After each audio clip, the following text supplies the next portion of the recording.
Good morning.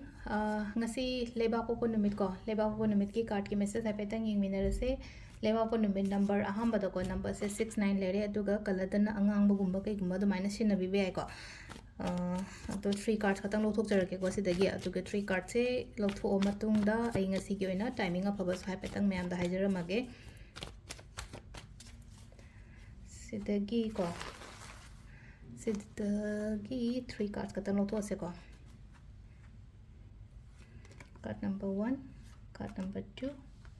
card number 3 ko 1 2 3 ko 1 second 0 2 second 0 ntraga 3 second 0 do haipetang khaminara se ko hadi 1 2 3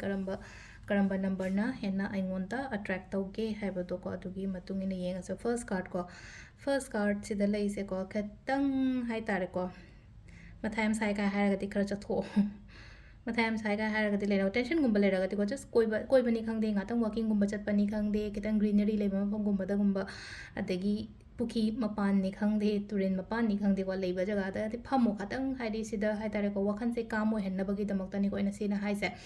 ado sida leiriba problems hai tare ko hadi aina sida haji ngasi gi oina kaino ma leina khala se adugi problem dum settle down di tawgi ni ko ado settle down tawba se hadi kaino tawraga hadi pot to leitho ga chen ge haina so khan gano ba aingonda haji kaino ma thoi ena khala ta das I don't amaroi to oge ko lage ha bagi give up tawba ko pasu ya te ko kai cho ado ngasai gi wakhan se काम ओइन लयोन हाबा सेंगना हाराकान दसे लैसे को अदो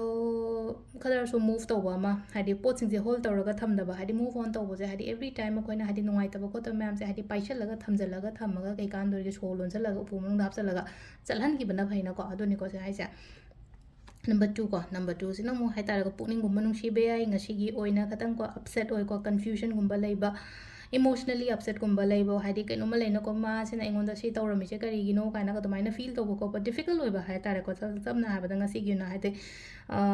difficult thawai nungai taba khotaba adumba khatang kra face to we do si temporary ne yam sangna ke shu leiroi ko hadi salong dum chat khini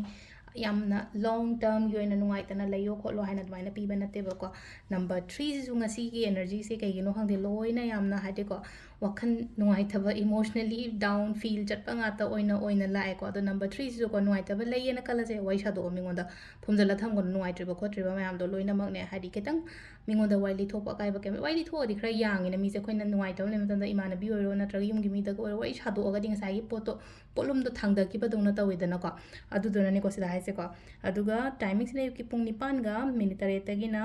pung 12 ga min yankai phaung lere dagi ani ga minute kun manga daina ahum ga minute yankai mapan phaung lere daga nung darum gina taru ka minute yankai mapan daina nipan ga minute kun manga phaum lere aduga nung dang gina pung mapan ga minute yankai daina pung ani ga minute taru phaung lere ko sisina koi ki ngasi gi oina afaba timing ko adu sida lere koi gi card message me thank you